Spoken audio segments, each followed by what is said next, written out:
She destroyed me, so I destroyed her life in return. It all began about 10 years ago. I was engaged to a girl, someone I'd known for almost 9 years but had only been together for one. Let's call her Nancy. Everything was fine. She had the engagement ring of her dreams. We had a beautiful house. Both of us had steady jobs, and wedding plans were progressing smoothly. About 2 months before the wedding, we found out we were expecting, a happiness we'd never felt before. Wedding plans continued, and the big day was only 28 days away. When I came home from work one day, I noticed Nancy wasn't there. I called her to ask if something had come up at work and when she'd be back, but Nancy wasn't at home or at work. She was at her grandmother's house in another state. Nancy calmly told me she didn't want to get married anymore and wouldn't come home. A complete shock. What had happened? I tried calling her again, but her phone was off. I called her grandmother, but no answer. So, what about the wedding, the baby? 3 days passed breathlessly, with no clues, no sign of her. On the 4th day, Nancy appeared and started packing her things. She didn't say a word to me, just sent an email saying we couldn't be together. I started calling her sister, trying to find out what had happened. Her sister claimed to have no idea, but she gave me their mother's phone number. Interestingly, Nancy had cut her mother out of her life,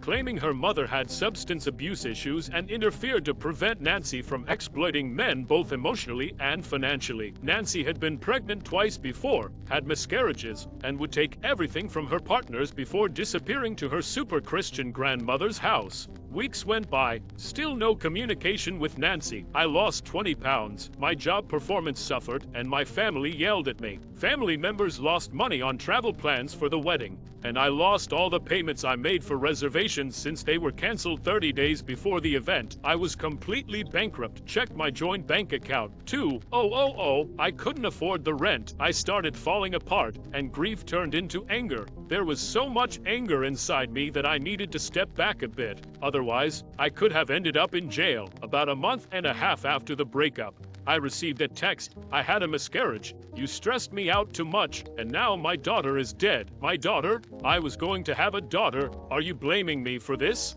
This is it. I'm going to live to destroy this witch. A few days of drinking got me out of the sorrow, and I turned back to anger. Let's do this. Most of Nancy's stuff was still in my house because I couldn't afford to get rid of it. As I started to gather her things and tried to find a way to get rid of her, I stumbled upon some things: her resume and her personal checkbook. I read her resume, all lies like everything else. I jumped on the computer and created a new Yahoo email, sending a long letter to her company office, exposing every lie she told in every line. It felt good. The transaction checkbook came into play. I signed her name on every check and tore them out of the checkbook. When a letter arrived for her car's registration renewal, I shredded it. 2 weeks passed, and Nancy called. I didn't answer. Her voicemail said she was fired due to cutbacks. I knew it wasn't true. Yes, 2 more weeks passed, and I started receiving letters from some district attorneys about bad check compensation. Oh yes, and her car registration renewal, cut into pieces. Oh,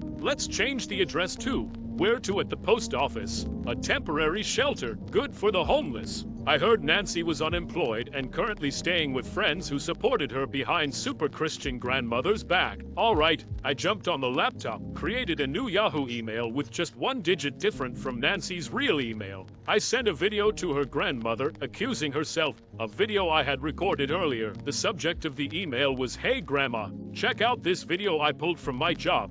I hope I uploaded it correctly." Yes. Email response: "You're disgusting. I hope your new job pays well, because if you act like this, I won't support you." Oh damn, I hit 2 targets: disgrace and financial trouble. Score. Weeks passed, and I got a call from Rent-A-Center. What the hell? They wanted to repossess all of Nancy's furniture. I didn't know she had them on lease. I told them I didn't have them, argued, and they said it was in her name. I stubbornly said, I don't have them, and I don't know where she is. That night, I burned them all in the backyard, a debt of $4,200. I learned Nancy got a new job, and just as I was planning my next move, I heard great news. Nancy was arrested for embezzlement, caught stealing $5,000 from the cash register. Oh God, this is fantastic. She destroyed herself. Months passed, and I couldn't get updates. Then I heard from a friend that just a few days after getting out of jail, she was released on bail by super Christian grandmother and struck a plea deal. facing heavy penalties and restitution. Great! I finished this. I got my revenge. It's time to hang up the hat. A few months later, the phone rang. A repossession company wanted to find Nancy's location because they wanted to repossess her vehicle. Ha ha ha. Okay, let's put one more nail in the coffin. I made a few calls and found out where she went. I called the repossession company, gave them the information, and they said if they repossessed the car, I could win $100 reward. No thanks. It's on me. Nancy is now a criminal, unemployed, a single mother of a new child, stole from a man, and lives in an apartment with her brother and his girlfriend.